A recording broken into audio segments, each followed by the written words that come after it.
Depuis la disparition à papa, 3 jours passés déjà, maman Bellevue ou maman Sila, ba epé yozala na bango mwa mingi. Si ba komi awa ou bien si ba bengi déjà.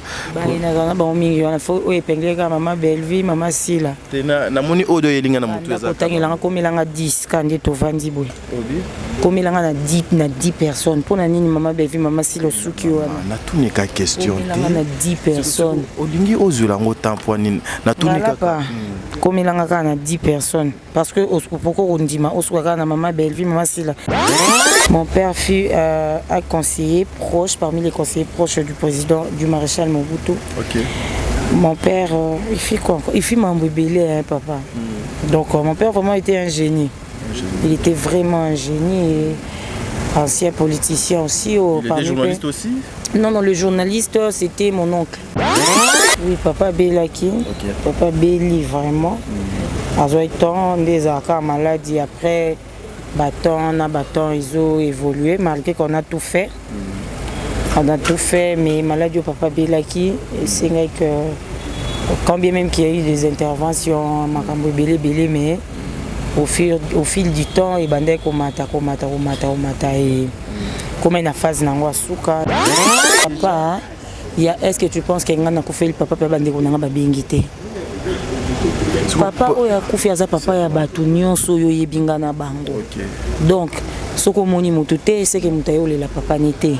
Soko moni mutute c'est que peut-être aza la kinte. Soko moni mutute c'est que à 8 ans ya la papa nité mais yeba que papa a timu tu nase aza papa mutu nyonso nazaranae. Je te vois souvent trop jouer avec maman Bellevue, hein, contrairement à maman Sila. Par rapport à ce qui se passe na famille nabino artistique et tout, lorsque tu regardes ça en tant que Moutouabouana, Moutouamayele, tu te dis quoi? Et ONG Vida est lancé Bongo, opération Sunga orphelin na $1. Na $1 na yo, tu peux sauver une vie. Même après la mort, même après le retour à Christ, Yaya Misana Biso et témoigné Biso Liboso Nazam. Avec $1, tu peux changer la vie des enfants. Na $1 seulement, il faut permettre ONG Vida Bakende à collecter en Bakende, couper ça ba orphelin na opération Mneno Baosala le 24 décembre. Il y a année Oyo. Celui qui donne aux orphelins prête à l'éternel. Toi, on a posé tout ce prix, ça bon $1 à Pam. Et qu'on fout la orphelin mon classe. Topé ça $1 à Pamba. Pour la bonne année, orphelin, Azanga, Losote, Sosote, Foufou ya Koliate. Yandena olo baboué. Benga na numéro wana. Opesa $1 non nenga na zopesa tout à l'heure. Soki ozalaka motema malamu ya kusunga, tala kanal malamu ya kotina mbongo na yo. Tole bongo na M-Pesa, e-Bank, Airtel Money. Bana nyonso ya Canada to États-Unis, bokotina. Vous êtes sur Top Media TV. Voilà, merci mesdames et messieurs, les abonnés de Top Media Télévision, les abonnés de Super Promo de 43, vous qui allez suivre cette émission, Mbote Nabino Bisika et Zouame Bino. Moi, c'est Adi Ngalapa, cette émission, comme on a le code de bonne conduite. Vous savez, le code de bonne conduite, nous sommes là. Tokendaka et pas Bandeko Bazoko Lela, O Bazoko Sepela, OP Bazalagana, problème, Biso Tokendaka, on a une façon, Yako Kabola Mawa ensemble, et une façon, Yako Kabola. Pas ensemble. Voilà pourquoi et betaki na mato ina biso lokola kake na ngambo ya moko o ya biso na kombo ya Coquette Sasa. Vous savez que c'est une comédienne oyo asala musala na ebongo na mboka ya Congo oyo batu belé bayebi la Coquette, une fille très intelligente, une fille trop sage, une fille azalaka na ba problème na batute depuis mokolo ya Kakanamposo Oyo, il y a 2 jours passés où notre sœur Coquette avait perdu son papa naé biologique. Voilà pourquoi moi, Yves Ipan, le directeur des infos, nous sommes déplacés d'une façon Yakoyako Kabola Mawa. Mais comme vous le savez, comme d'habitude, Tokendaka toujours na Oyo. Oyo ezalaka lokola passeport na biso pona kokende ko Kabola Mawa na bandeko nyonso bakana pasi mais na ko dédier émission oyo pa ba nyonso bazalaka mitema malamu ba nyonso balandaka ba comédien ba comédienne ba nyonso basepelaka na musala oyo Coquette Sasa asalelaka bango asepelisa bango alongola bango ba stress na bandako botala émission jusqu'à la fin bozwa pe par na bino pour bénéficier nango et aussi notre sœur Coquette a bénéficié de soutien nabino même à na musika ata na banzela ba prière nabino et kozala quelque chose de bien. Voilà, elle s'appelle Maman Bijoun Ketani depuis Belgique. Mon panzi à papa Jean-Pascal Leka, ma mère fan du monde, je vous salue. Président Bébé, maman Nathalie, Angelos Karouane, Célia Kinkela, maman Fatou, maman Makiala Kumba, je vous aime beaucoup. Maman Zozo, la femme de papa Noma Vakalanzinga, maman Deborah Lubanda, Kilo ma mère à Calgary, Angelos no bande émission Awa. Ivi Pan, ce qui te le balangage moko oko fongola vraiment caméra, une façon ya copier ça déjà Oyabiso Maloba na kombo ya Coquette. Nakanisi no le langage morona Ivi Pan. Maman, bonsoir. Bonsoir, Ngalapa. Bonne santé. Oui, ça va, Dieu fait grâce. Nous avons aussi ma vision entière les coups. Voilà, mes condoléances. Merci beaucoup. Voilà, Bandeko Bazo Landayo Awa, est-ce que Bakoki Kozwa, moi, ce qui s'est passé, Oyo et Mimi papa na maladie, est-ce que papa a belaki, qu'est-ce qui s'est passé exactement pour que papa Lelo Atikabiso? Oui, papa belaki, papa beli vraiment. Azoiton des accords maladie après. Bâton, ils ont évolué malgré qu'on a tout fait. On a tout fait, mais maladie au papa Belaki, c'est vrai que quand bien même qu'il y a eu des interventions, mais au fil du temps, il bandait komata et comme une phase n'angwa souka, donc malgré que tu as comprendre que nous sommes au musée, c'est juste que papa et il a vraiment souffert, alors nous avons décidé papa Tikabiso. Ok, déjà. Papa a Tikibino depuis quelle journée déjà? Depuis jeudi. Ok. Ouais, depuis jeudi, vers 4h du matin comme ça. Voilà, déjà papa a Tikibiso, a Tiki derrière papa, a Tiki combien d'enfants déjà? Derrière papa, tu Tikali 16. 16. Wow, 16 ans, on a vu son maman moko bien. Oui, fille. Moi, c'est nous sommes moqués. Tu as 16. 16 maman moko. Ça. Ah, nous sommes ça. Ça 1. Parce que papa nous bien ça 1. Ok. Tu as 8 garçons, 8 filles. Ah, ok. C'est quoi parmi les 16, Yosa, 40e déjà? 13e. 13e. Musika. On a belé. Et belé. Nous sommes une grande famille. Émotion donc parce que vous savez perdre être chèrement pour une vie c'est pas vraiment facile. Émotion lorsque tu avais lorsqu'on t'avait annoncé cette mauvaise nouvelle, émotion brisé. Tu sais, c'est pas évident.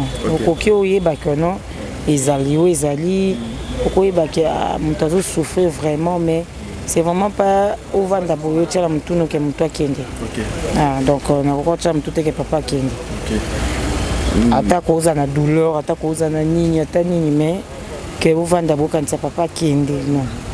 Voilà. Mais Dieu en a décidé autrement, mais j'étais vraiment brisée. Je savais que papa ça qui crise. Il fallait me mettre à l'hôpital. Quand a commis hôpital, papa côté coma, grand frère a commis, que nous avons papa dans l'hôpital, papa côté coma. Et à 4h du matin, téléphone n'a pas sonné, tu as un numéro à grand frère ma vie. Oui, je ne prends pas. Ok. À Bengue Nobi, non, il y a un balangate. Non, il y a un pelote. Sinon, à 4h du matin, on a un peu de 50. On prend nos zoatés. Après, on a vendu, on a habité, on a connexion, on établir la connexion dans la bouille. Un petit mon corps qui repose à paix notre Père, gloire à Dieu et tout. J'étais. Voilà. Voilà. Actuellement, le corps de papa se trouve où? Il est dans la morgue cinquantenaire. Il est dans la morgue cinquantenaire. Le programme jusque-là est limité. Si, on enterre papa le 3 novembre. On a un programme de tout ça, sauf que je pourrais confirmer demain ou lundi parce qu'on a une dernière réunion demain. Je pourrais confirmer demain ou lundi. Mais la date du 3 novembre, on a retenu jusque-là. Merci beaucoup. Merci na Coquette. Merci Nabino Baenyon Sobozo Landa émission depuis Banda Kunabino. Prenez aussi le temps. Il y a qu'au partager en je pense Bible et lobby bien. Tous les lana ba obazo kolela to kabola mawa ensemble. Il est temps oyo to occupé ko manifester bolingo na biso to za kanango vis-à-vis ya ndeko oya moi si il est temps aussi ya ko luka moi ya ko partager mawana biso ensemble. Mais est-ce que to koki kozwa moi cursus moi biographie à papa papa azalaki nani, papa faisait quoi? Une façon aussi ya bandeko bazo landa biso ba meka aussi à koye ba pe ko comprendre papa même après son passage dans Samokili. Mon père il fut au biso de bien le bourgmestre. OK. Kalabando est commissaire des zones. OK. Il y a commune à Mongafula. Mon père fut aussi un haut conseiller de la République. Honorable Sassa, au conseiller de la République. Il fut parmi les conseillers à transition parlementaire. Donc on a au conseiller de la République, Parlement des transitions. Mon père fut un conseiller proche, parmi les conseillers proches du président, du maréchal Mobutu. Mon père, il fit quoi? Il fit m'embébélé, papa. Donc mon père vraiment était un génie. Il était vraiment un génie. Et ancien politicien aussi. Il était journaliste aussi? Non, le journaliste, c'était mon oncle. Ah, okay. Mon oncle paternel, papa Lekinanga, qui vient juste après mon père. Il est journaliste. Donc voilà. Après, papa Akomaki exilé. Exilé avant d'être au Canada. Après, à Zongiki, n'a pas quitté le Canada. Après, aïe. Voilà. Donc, Yopé, au Botamika, à Wanalupango? Non.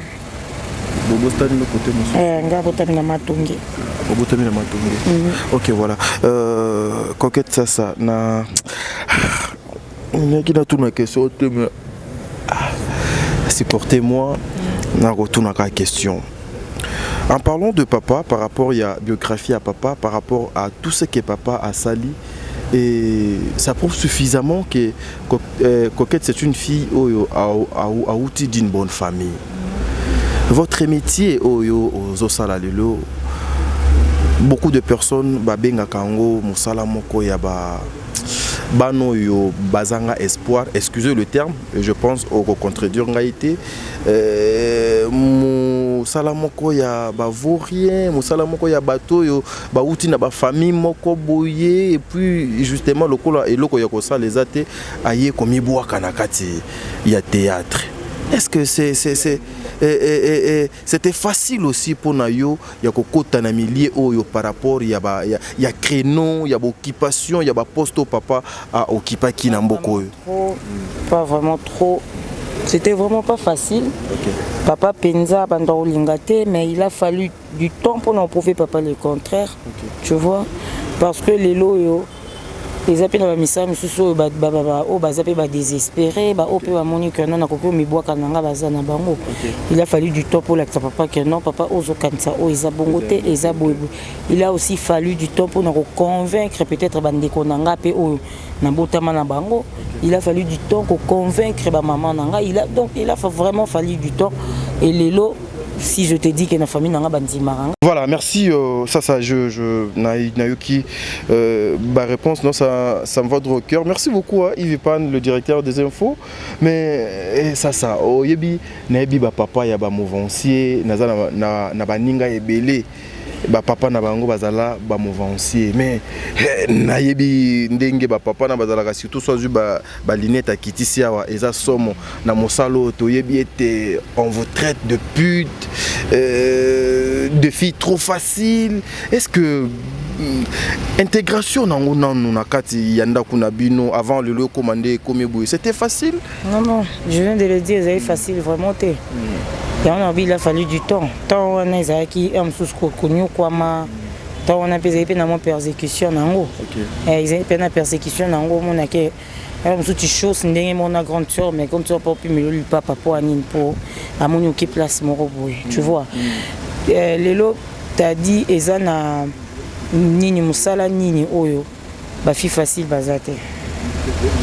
Tangilanga on a Ah bon, on gagne pour notre temps, c'est moins difficile, comme c'est moi qui posais des questions. Et pendant mon salaire, nous pendant au moment que c'est facile à acheter. Donc c'est ça n'a aucun bon. Na ba métier nous sont facile payer. Azali ta mingité matamu qui est kaka. Azana est kaka. Donc voilà, il y a aussi des filles faciles en veste. Bazali, il y a des filles. Lunettes noires aussi. Na lunettes noires couteté, lunettes pendant à vue claire, pinza. Mais facile et légère. Donc et bazala bon, on en rencontre un peu partout. Na misala nyonso, mais voilà quoi. Et puis il faut oui, le moment où ça le senga maïle. Et on moni les lopé pour découvrir Bouzo Babato Belé. Parce que ça moussa la batamaïle. Voilà. Donc voilà. Et de toi-même, tu te sens très à l'aise Napo Nayo dans Moussala? Ouais. Je me sens très à l'aise. Depuis tout à l'heure, qu'est-ce que tu regrettes en fait Excusez, hein, Toza Namatanga, mais c'est là, ça veut pas dire que Tomeka Kozwatan, il y a Kosolana, Baepe, Bazo Tombo, la Bendele, Yamboka. Est-ce que tu es fier présentement par rapport à Moussala? Oui. Oui. Au moins, parfois, ça ne demande pas un soussouna trophée Mosso et Andéne. Moi, ma fierté à moi et Bandaka, na partie où ils que na yebi que na kota na ndako mona apporter solution moko. OK. Na joue parce que nous improvisons. Mais na kati ya rôle nanga na loba likambo moko ou na loba makambo moko par rapport à rôle ba pesinga et apporter solution placement. Mutu pa benga sur ma koko na zaka na problème bobu na ndo ibati na sani mais rôle mo jouer ki makambo moko loba ki boye. Et loko mo sala ki na comprendre que faut na sabo. Fierté n'a déjà banda à partir à wana. Na continue nanda comment sans permission. Ba yambinga et na apporter la solution mo et banda na nous wana fana matamakasi. Donc voilà. Pour toi bien que Kobo y a papa, il y a famille et quand au quotidien kati ce que tu as eu jusque là à bénéficier au ekoki kozala été tu es trop fier na yango ezala kanini ça Leti belé et belé et là vraiment belé. OK. Ouais. On aura le temps d'en parler trop. Eza penza. Oh naza fier, ce pe na anticiper tena open naza fierté. Donc eza vraiment. OK. Voilà maintenant une petite question. Excusez-moi, on va chiter bientôt là. Lorsque tu regardes le théâtre, ndenge bino bozalaka ensemble, ndenge papa pe akeboye. Baninga nini déjà si baye awa une façon ya ko rendre visite pande ko na bango bazoya pe? Ouais bazoya. Namoi déjà il y avait quelques-unes. J'ai vu Fatou Kaembe, j'ai vu Mirma Baembe, j'ai vu Karine Poutou et Loronde Siko Msusheza ezaki téléphone na ngi explosé. Bappel ya baninga langa ba message tout au 8 ans ya obenga bengi musu apesi programme je passe demain parce que c'est récent. Tu vois c'est récent munyo ça zo kendaka misala donc aux autant les canaux mais bazo benga vraiment ba message à soutien ça ebelé. Qu'est-ce que tu regrettes dans ce que tu fais et ce que tu es devenu? Ezali, on va en parler un jour. Ça tout sur la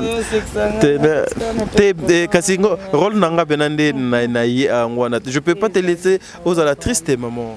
On va bon ce que je vais mélanger mes sentiments. Déjà je pleure mon père. Je vais mélanger les sentiments. Voilà, je vais m'effondrer. Ça Naza a besoin de toute la question. Bon, Toko Sagana tout. Je te vois souvent trop jouer avec maman Bellevue, hein, contrairement à maman Silla.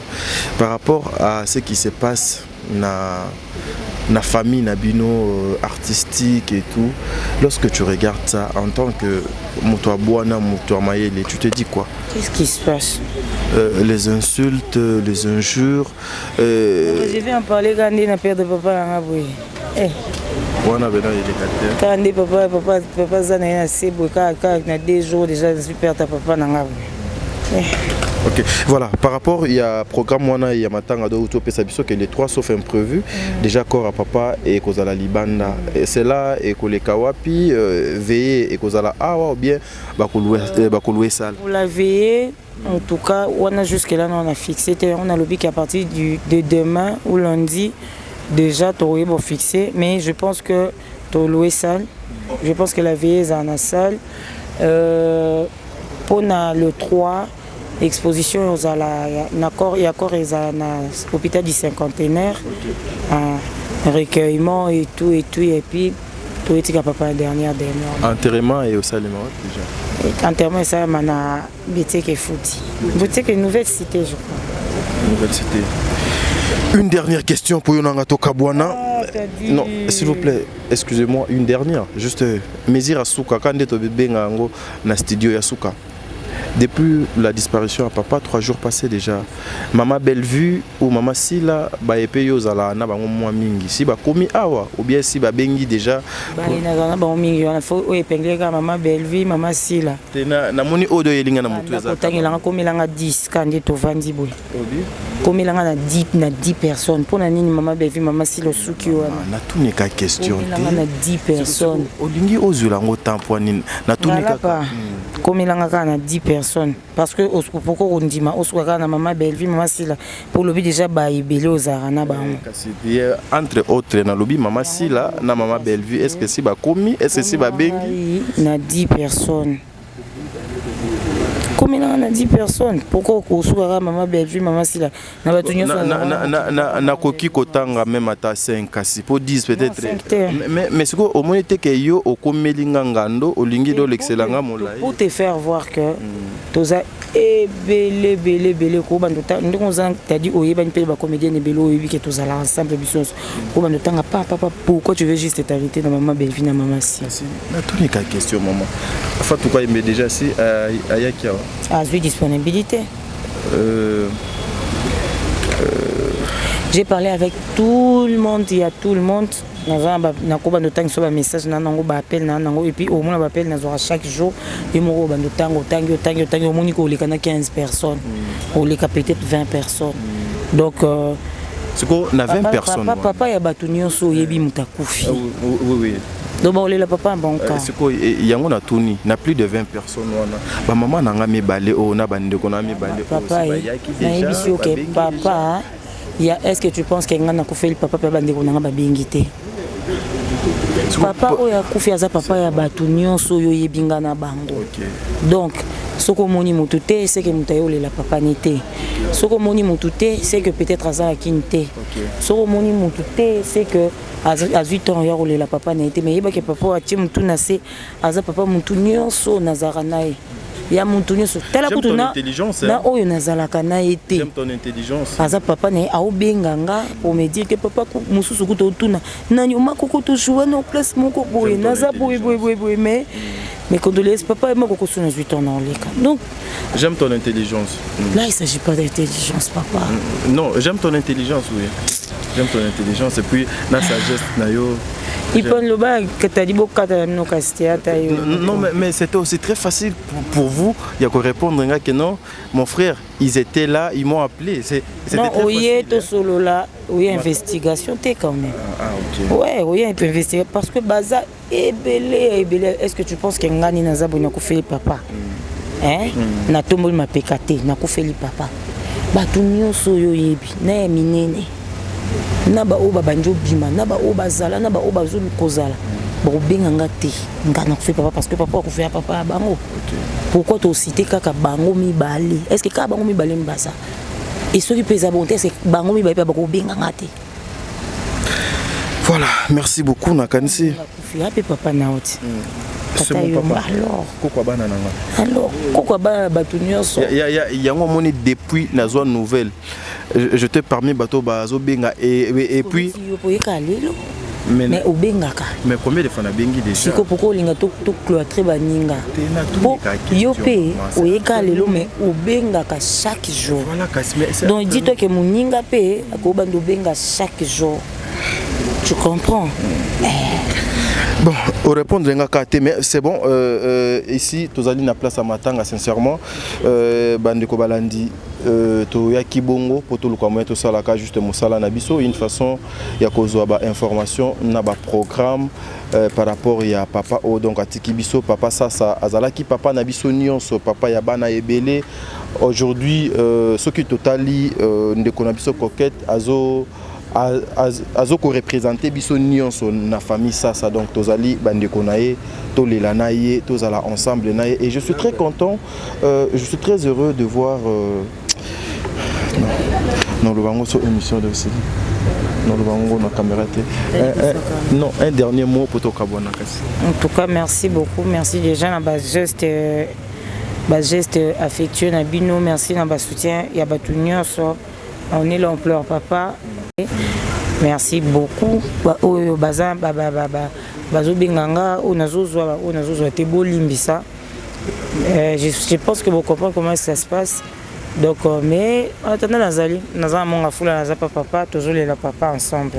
Mais ça pardon, na comprendre lingala sokolobité ba o ozozwana ba o yo ozozwate bon. Parce que ça ba tunsusu kuta ba appel manqué, ba tunsusu mona ba bengi yo makoko nazo bengo ozozwate, mususu na minute wana ozosimba téléphone te, mususu parce que des fois ba ozwa téléphone ba bombi, mususu pas comme lui belé peut-être yo répondre tard, mususu ba plus lourd moi bon.